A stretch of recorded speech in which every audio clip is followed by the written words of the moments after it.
जो आज रेजोल्यूशन आया जो है नागरिक उड्डयन मंत्रालय के कामकाज को लेकर और उसके जो आप लोगों ने मूलभूत परिवर्तन करने की बात कही है, उसको कैसे देखते हैं आप और चर्चा को आगे और कैसे बढ़ाया जाए, क्योंकि आज तो समय जो है बहुत डिटेल में चर्चा नहीं हो पाई, आगे क्या चाहेंगे आप? देखिए, मैं क्योंकि मिडिल क्लास फैमिली से आता हूं, मैंने जिंदगी को जिया है, देखा है कि गरीबों के सपने किस तरह के होते हैं। मेरे मन में भी सपना था कि अपने मम्मी पापा को मैं हवाई जहाज की यात्रा कराऊंगा। हालांकि मेरे पिता इस दुनिया में नहीं है 2013 से, तो ये तो मैं पूरा नहीं कर पाया, लेकिन अपनी माँ को हवाई जहाज की यात्रा कराने का सपना, और मेरे नहीं, मेरे जैसे करोड़ों बेटों के मन में सपना है। क्योंकि एक सपना तो प्राइम मिनिस्टर ने भी पैदा किया था हम लोगों के अंदर कि हवाई चप्पल वाला हवाई यात्रा करेगा।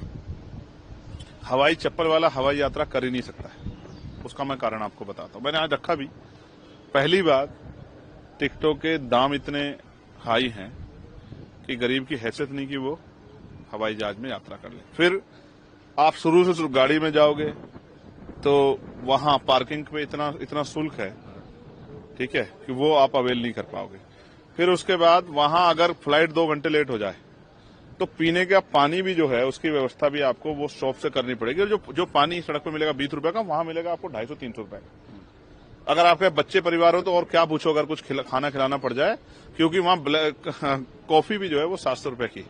ऐसा वहीं जाकर एहसास होता है कि हम हवाई जहाज का सफर करने आए हैं, क्योंकि वहां के जो प्राइस है वो वाकई में हवाई है, आसमान की छू रहे हैं। वो पहले एयरपोर्ट पे हो जाता है। हाँ, तो वहीं जाके ऐसा होता है। और उसमें भी मैंने जैसा आपको कहा, जैसे आपको उन्होंने मंत्री जी ने कहा कि अगर पहले आप टिकट करा लेंगे तो आप ये सोचे जो कोई प्राइवेट जॉब करते हैं या जो कोई जिस तरह का जिनका बजट का उन्होंने एक शेड्यूल बनाया हुआ है, वो आने और जाने का उनको आइडिया नहीं है कि कब छुट्टी मिलेगी। इस बीच में अगर उनको छुट्टी मिली और वो करा लें तो 2 गुना, 4 गुना, 10 गुना बेहतर काम। ये कोई रेलवे थोड़ा, ये बस है कि भाई ये 60 सीटर है लेकिन इसमें 125 आदमी बैठ गए हैं इसलिए किराया महंगा कर दिया है, या और कुछ बात है, या इसमें जो है वजन ज्यादा हो गया है।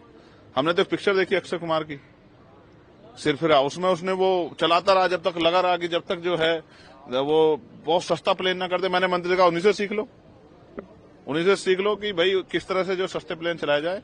तो बहुत सारी चीजें जो हैं जिनके कारण गरीब आदमी हवाई जहाज की यात्रा नहीं कर पा रहा। मैं मीटिंगों में जाता हूँ, रेलवे में पूछता हूँ लोगों से हवाई जहाज की यात्रा की है, तो वो ऐसा उनको लगता है कि हम उनकी मजाक उड़ा रहे हैं। लेकिन सच ये है कि मैं उनको एहसास कराता हूँ कि आपके सपने होने चाहिए, और वो सपने अगर ये सरकार नहीं पूरा करेगी तो जब हम पे अवसर होगा हम पूरे करेंगे। मैंने आज कहा है हाउस में कि अगर आपसे नहीं हो पाएगा तो हम करेंगे। मेरे क्षेत्र में एयरपोर्ट बनना चाहिए नगीना में, मैंने मांग उठाई, तो स्पीकर साहब ने कहा कि भाई ये उठाते रहो, आप कोशिश करो, कभी ना कभी तो बनेगा। तो मैंने कहा इनसे नहीं बनेगा तो हम बनाएंगे जब हमें अवसर मिलेंगे। तो ये एक ड्यूटी है जिसको लेके हम लोग यहाँ जिम्मेदार है, उसको करेंगे।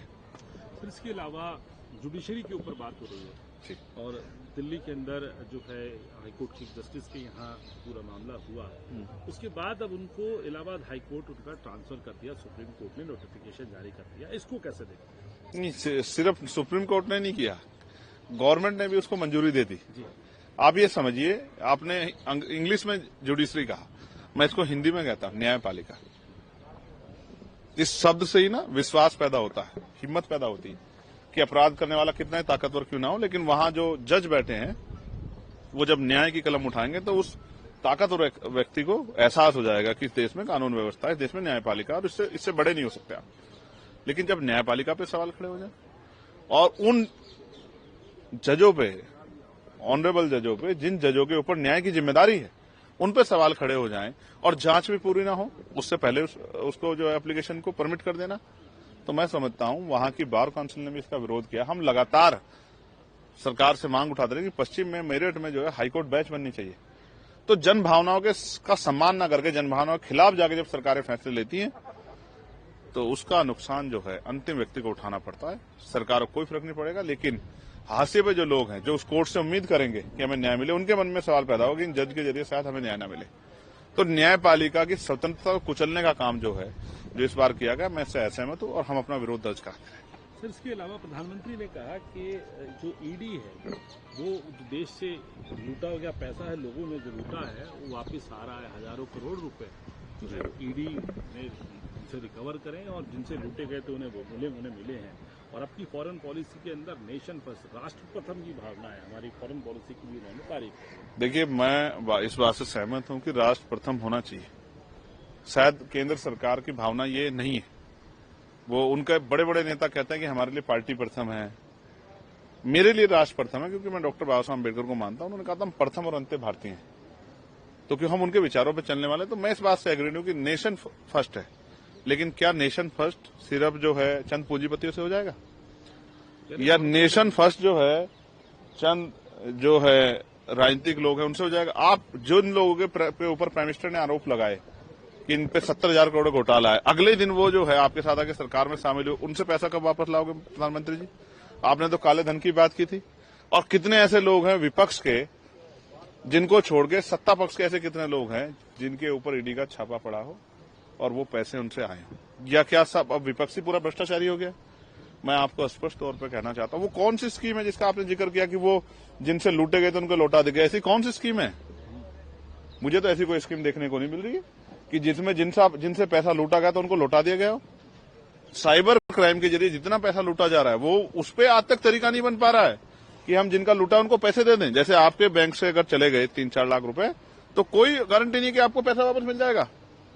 तो सरकार अब देखिए, सरकार जन भावनाओं से खिलवाड़ करके जो है अपनी उनको इस तरह की बातें करके प्रभावित करके अपनी राजनीतिक एजेंडे को कामयाब करना चाहती है। हालांकि जनता अब समझदार हो गई है, वो ईडी को भी समझ गई है कि सरकारी एजेंसी है, इसका प्रयोग जो है सरकार के आधार पर होता है। जिन लोगों पे ईडी के ने आरोप लगाए थे और आज वो भारतीय जनता पार्टी अलायंस में है, उनमें से किसी एक पे नोटिस जाता है, उनको बुलाया जाता, तो आप मुझे उसका नाम बता दो, मैं मान जाऊंगा। सर, आखिरी और महत्वपूर्ण सवाल, क्योंकि बात हो रही है अब, क्योंकि जो आपने ये पटका पहना हुआ है और इस रंग का एक बड़ा महत्व है, एक सिंबल है, ये सिंबल है समानता का।